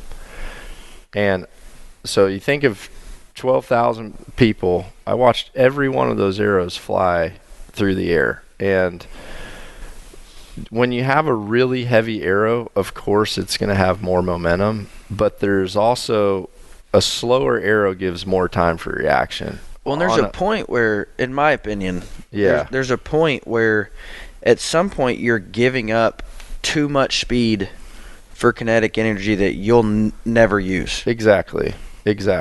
And so for me, I know my wife's arrow is a little bit light for penetration. Like I know she's not going to pass through, but also I'm confident that she can get 10 to 12 inches of penetration. Yeah. Same as the recurve guys, the people that founded this club. Yeah. And with that comes, okay, babe, you're shooting 40 pounds. Shoots an Axis. I don't know what her arrow weight is. I mean, it's not going to be super light, but it's also not going to be like super heavy, because I want like her pin gap between 20 and 30 is still like 3/4 of an inch. Yeah. So like I have to range that deer, and if it's within a yard or two positive or negative, there's a potential it's not going to be 100% lethal shot if you're shooting slow already. And then every yard matters, the slower that is, and a heavy arrow gets, the heavier arrows are super slow. So like even at the TAC events, I'd tell people like who didn't have a pin for it, like their holdover is just insane. Some of these people that are shooting like just focus on that. The holdover just kind of gets to the point where it's like you're just like sky shooting. Yeah, you're aiming at clouds. Yeah, literally. Yeah, literally. So Sharon shot that, and she had to wait until we had a deer at 20 yards quartering away that wasn't alerted, where I was able to talk in her ear and be like, all right, babe, is your sight set on 20? Yep. Okay, draw back, anchor. Are you looking through your peep? Yep. Okay, you got your front sight and your rear sight. Perfect eclipse. Yep. All right. Pin right behind the crease. She's behind would you please be quiet so I can just concentrate? Would you shut up? Yeah. Well, I mean, for her, she's like, reinforce what I need to do. Right. And that's what I wanted. So, and then my son, I think my son's first animal was actually an alligator that he shot. Really? Yeah, shot it like spot and stock. We actually called it in to a caller, and he shot it, right behind the shoulder. That's a really cool first animal. Yeah, 9-year-old. Well, and so like, and for him, same thing. Limitations. Him and Sharon have like identical setups, or did when he started. But like, when Sharon and Harry moved over, one of Sharon's concerns was like guns in the house, right? She's like, I don't know, is it safe with Harry? Because once he got to like become 11 or 12, I think. No, he was 9 or 10, I think. Yeah, because his first bow kill was when he was 10. So she asked me about that, and I just said, well, I'm more worried about people who are here that don't understand guns. Like Harry knows safety. He hears me talk about it. Right. He knows that. I said, when I went to school, the people that always scared me with guns were when someone who wasn't from a gun family wanted to handle it. Like, I was kind of like, keep me behind this guy, because that was ingrained in my head. Yeah. So what I told Sharon was, I said, you know what? I said, she goes, what if he goes like a gun safety thing, like hunter's education? And I go, tell you what, we're not going to just take Harry. I said, I'll ask every one of Harry's friends' parents if I can take all of them. That's cool. So that's what we did. We took every one of Harry's friends to hunter safety. So for 2 weekends, cool. I took them. And on the last weekend is like test day, and so we were all in the vehicle, and like all the boys were in the back and Harry's in the front, and I was like quizzing them from the pamphlet. Yeah. And in the pamphlet there was like a bunch of different types of animals. Like they had an African animal, and they had like elk, and they had like several different animals, and they also had like where the vitals were on these animals. And so I just said, all right, honestly, I was hoping they would say like turkey or deer, because I go, all right, if you guys pass this test and could pick one thing that you want to shoot, what would it be? Well, someone's like, I want to shoot one of these turkeys, and I'm just like, I'll take you turkey hunting. Someone's like, I want to shoot a buck, and I'm like, all right. I said, well, maybe we'll start with the doe. I said, but I'll take you deer hunting. And what happened was, true boys, it just kept escalating. And like, so by the time it got to like the dudes in the back seat, someone's like, I want a sable. And I'm like, well, if your dad will give me like 30 grand, I'll take you. You know what I mean? And so it got to Harry, and like Harry wanted to one up everybody. And he's just like, I want a dinosaur for my first bow kill. Cool. And so I was just like, well,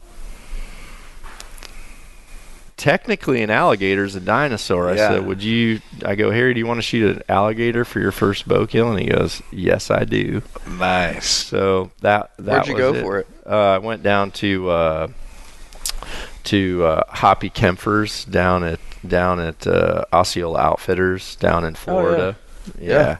Ralph and Vicky hunted there a lot, and so yeah, it was awesome, and filmed it, so I've got like my kids' first bow hunt on an alligator that we called out of the water, shooting a back tension release, shooting a hinge or shooting a silverback. So yeah, and even at that, fast forward into Harry's teen years, he would be doing his homework in the blind. I'd pick him up, tell him he could do homework in the blind. We'd go, and I'd put my black coat over him in the blind and let him do his homework in the blind.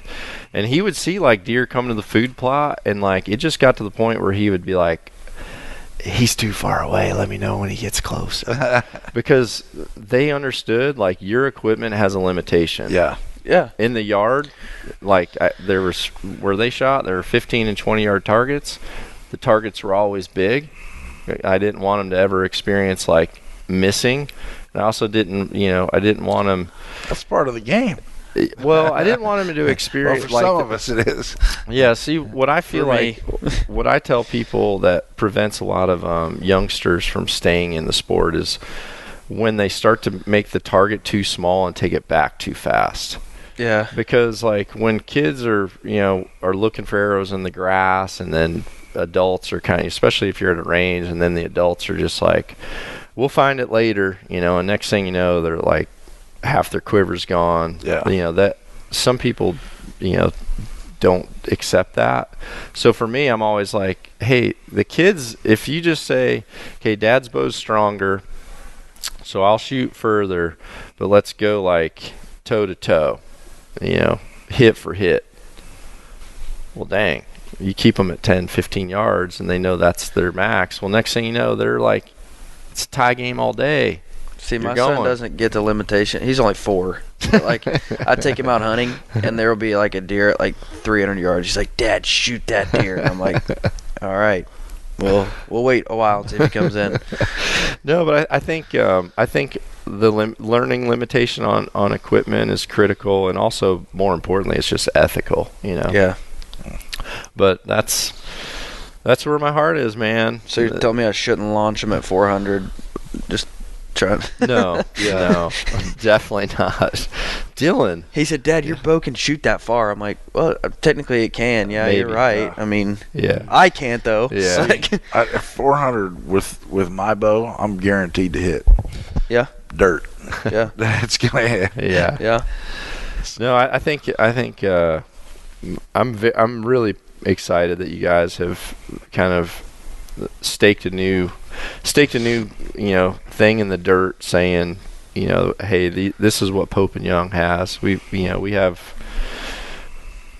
branches going different directions. We're not only focused on a tape measure, and for sure. And because of that, I just feel like, all right, this is another thing that I've need to devote time to.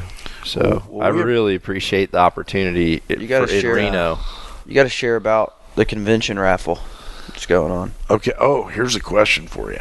All right, you've hunted a lot of places. You've hunted a lot of critters. Yes. So good luck with this question. Oh yeah, I know. We got 2 questions actually. Yeah. So one of the things is thank you for coming to convention. We're so excited to have you there. We got people that are excited to hear you talk and meet you, and so thank you for doing that. We really appreciate it. And one of the other things we have at convention, we actually have 2 raffles going on. One is called the Living Legend Hunt, where you can actually win a Oklahoma whitetail hunt, and Chuck Adams will be in camp with you for a week. Awesome. Which is kind of cool, because it's kind of neat when you can win something you can't buy. Yeah. And so we like that. The other one, and I guess this would also be something when you can't buy, because I can't afford this stuff, but we have, if you had to choose one of these 4, first one, Yukon Moose, choice number 1. Oh damn. Okay. It gets worse. Yeah. No, Or it can't. I don't know. I mean, That's it's one of my bucket list. That's So- like a big bucket lister for me. So first one, Yukon moose. Second one is mountain goat brown bear combo. Oh gosh. Okay. Told you. Third choice, and these are all with great outfitters. We got Macmillan River, we've got Peterborough, and then Montschwer put together a package for us in Africa. It's a lion, Cape buffalo, crocodile, sable, lioness. That's choice number 3.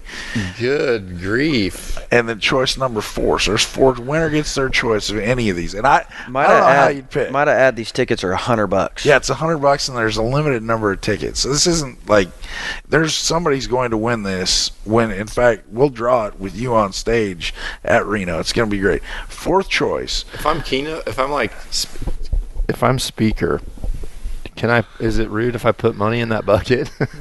Yeah, but then you can't draw it. That's we'll have to have somebody else. But okay, 4th choice.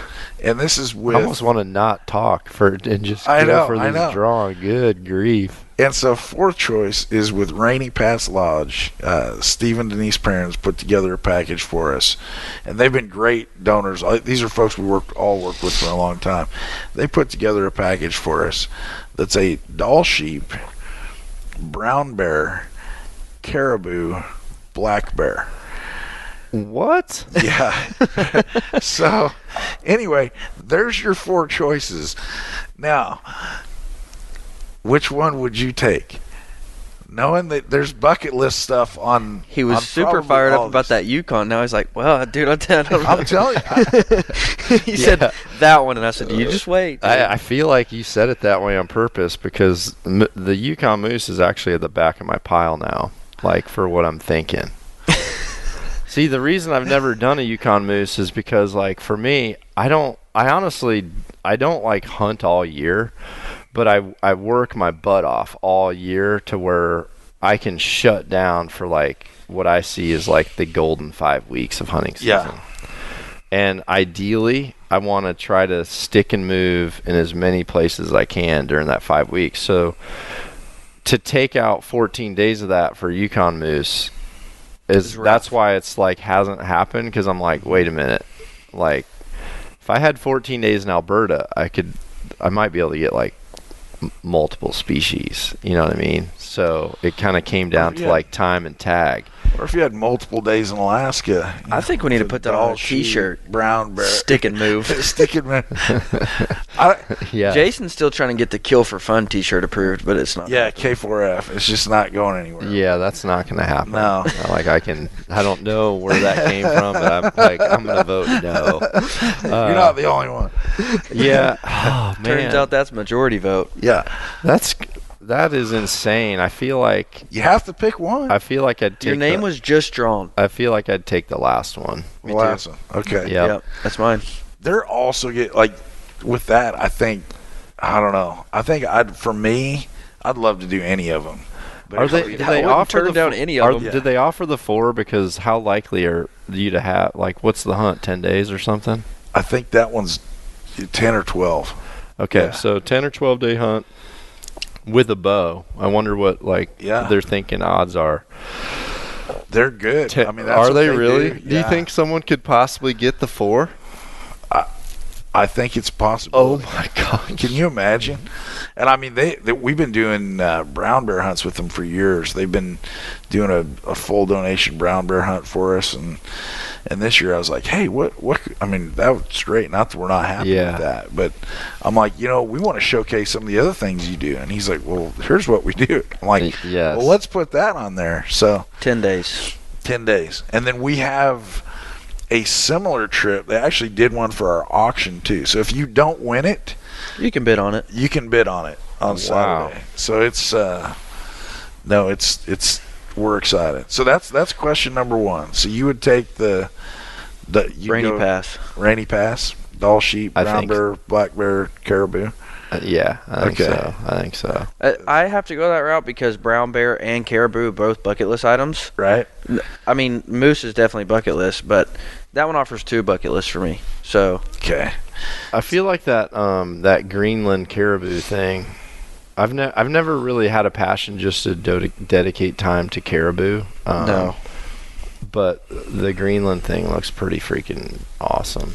Yeah. That'd be up there too. But a Yukon moose is definitely on my list. I feel like the sucky part is on a year where I didn't draw some decent elk tags, I would be like, this is the time where I need to be there. But it's not like I'd be waiting for someone to be like, hey, someone just canceled. Do you want to jump in on their spot? I'd be like, yes. Yeah. Yes. That's the hard thing, is planning it out. Yeah.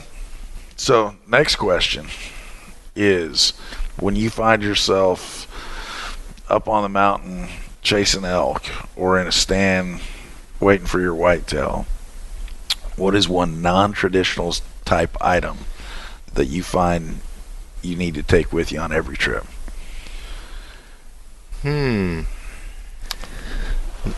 Non-traditional item I've got to take on every trip.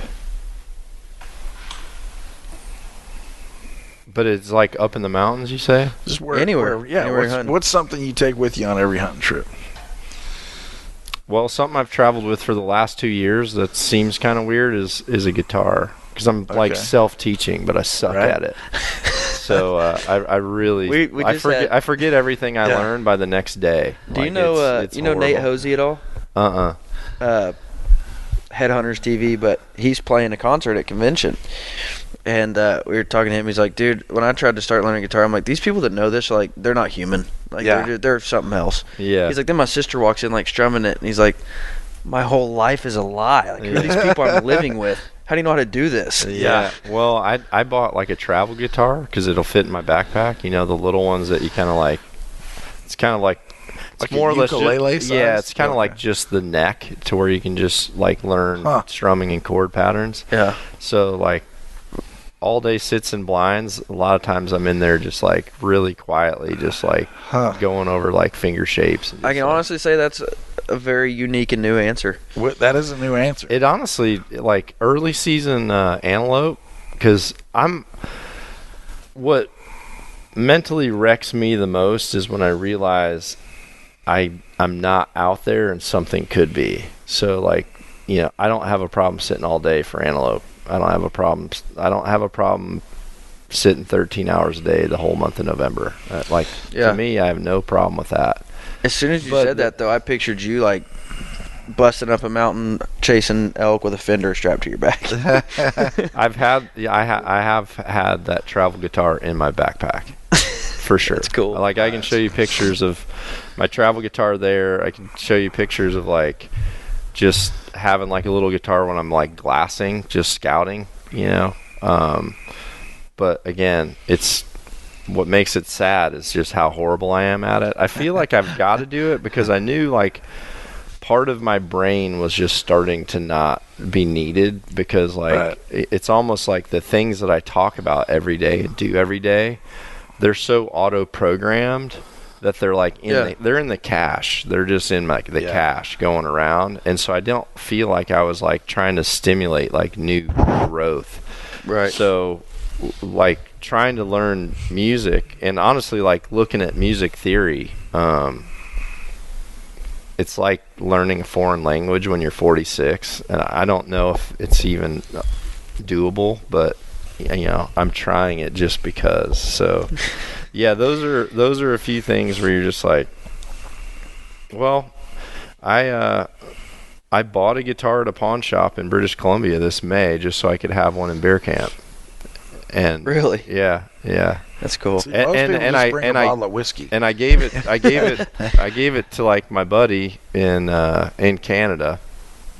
I said, keep this because when I come back, like put it in the closet. And then he actually brought it to Alberta for me, and I had it in Alberta in August. Same thing. And then when I went on like my elk charade, New Mexico, Colorado, Utah. That's a pretty good elk lineup right there. Yeah. And maybe that's our raffle next year. You want to get to go on an elk tour? Or do you want to do an elk tour for here, and here?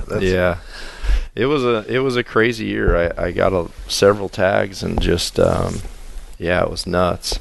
So where I go to Red Willow Outfitter in Alberta, so I always get multiple species tags up there. Nice. Mainly because I'm hunting crown land a lot. There's some farmland that I've gotten permission from over time, but a lot of it's crown land.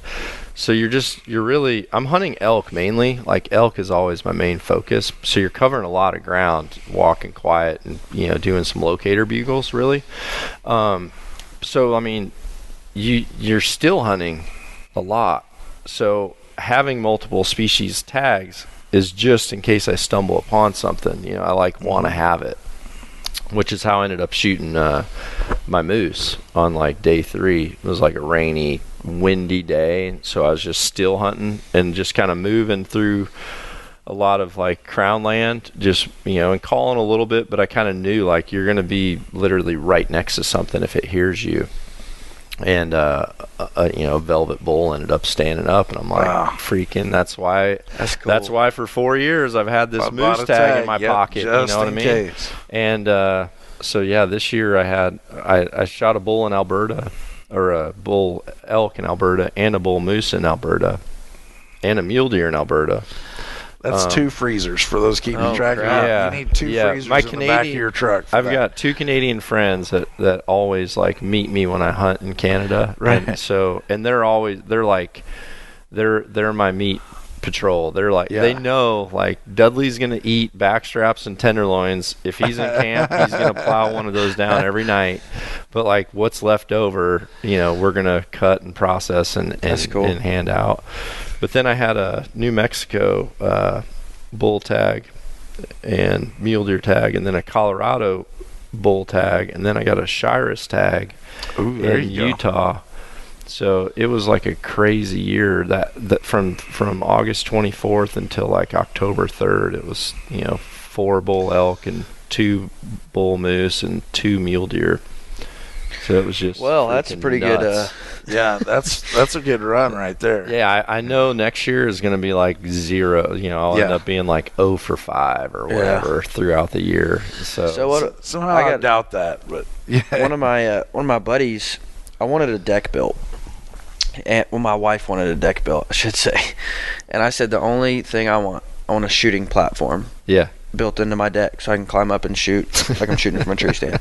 So in my backyard I've got a shooting platform. Legit. But this guy that was building this, like I would go out and shoot during the day, and he like just showed interest in a recurve. He had hunted with a compound his whole life. Showed interest in a recurve. He's like, "That's so cool." And I'm like, "Well, here, you can have this, man." And just gave him my recurve. He's like, "Dude, that's so cool." He's like, "But I'd already decided that this year I was gonna still hunt only." I'm like, "For whitetails in Kansas, you're gonna still hunt?" And he's like, "Yeah, it's just a challenge I wanted to give myself." And he's and I'm like, "Good luck, bro." And he's like, "Now I'm gonna do it with a recurve." And I'm like, "Okay, so now you're gonna still hunt whitetails in Kansas with a recurve?" And he's like, "Yeah." Opening day, he texts me. He's like, "I'm 20 yards from a bedded buck," and I'm like, "What? How?" And then, like, literally an hour later, he calls me. He's like, "Hey, can you come help me get this buck?" And I'm like, "That's cool. You gotta be kidding me!" Like, first deer with a recurve, still hunting spot and stalk in Kansas, and I'm like, "Dude, it's unfair." Yeah, very true. Well, dude, you guys got to get in the show. I know. We just banged out a 2-hour podcast. Was it really? Yeah. You're kidding me. Hour and 57 minutes. Oh my gosh, man! It didn't seem. I was like, gosh, we got to be getting pretty close to an hour. That's holy smokes. That's my son. We went out to help him find it. I'm still on Mountain Dew #1. So Heck yes. Well, we sure appreciate you taking some time today. We know you got a lot of draws on your time, especially at ATA, and we really appreciate you taking some time for us. Can't wait to get to know you a little bit more, spend some time with you in Reno. April 12th to the 15th. Get your tickets. We're working every single day to make that as good of a show as it can possibly be for everybody. I'm pumped. It's going to sell out, so get your tickets.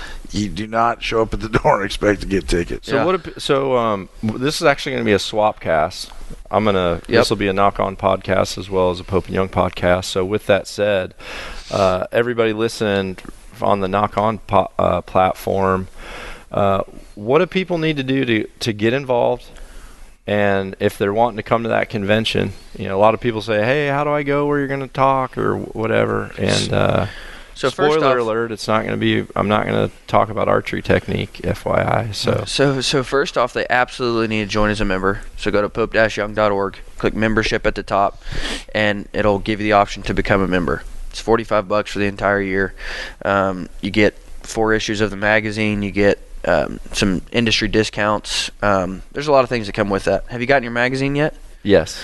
So beautifully printed magazine. But anyways, they absolutely need to become a member. If you want to attend convention, go to pope-young.org, click convention, and then click 33rd Biennial Convention, and all the registration's right there.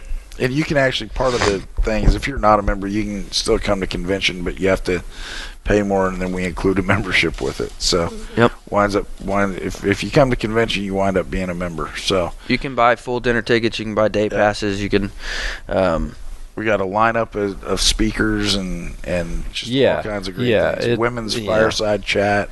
I feel I do not feel worthy to speak there, if I'm totally honest, because there's my mentors will be there. Yeah. My mentors are going to be there, so it's kind of like, what am I doing up here? Well, that's what I've heard so many guys say that. Yeah. That's what Aldell said last year. He said, dude, I can't speak to these guys. Yeah. He's like, I get to go have dinner with Chuck Adams and Harv Ebers and Jack Frost and see 200 of the Tom Miranda. Biggest animals taken with a bow that you're likely to be in a room with. Yeah. So we'll have displays around that room. It's going to be worth checking out. Very cool. Well, thank you guys. It was awesome, and I look forward to Pope and Young Club. Those of you listening, look forward to being there. Very excited. Excellent. Thanks so much. Cool dudes. All right. See you, everybody.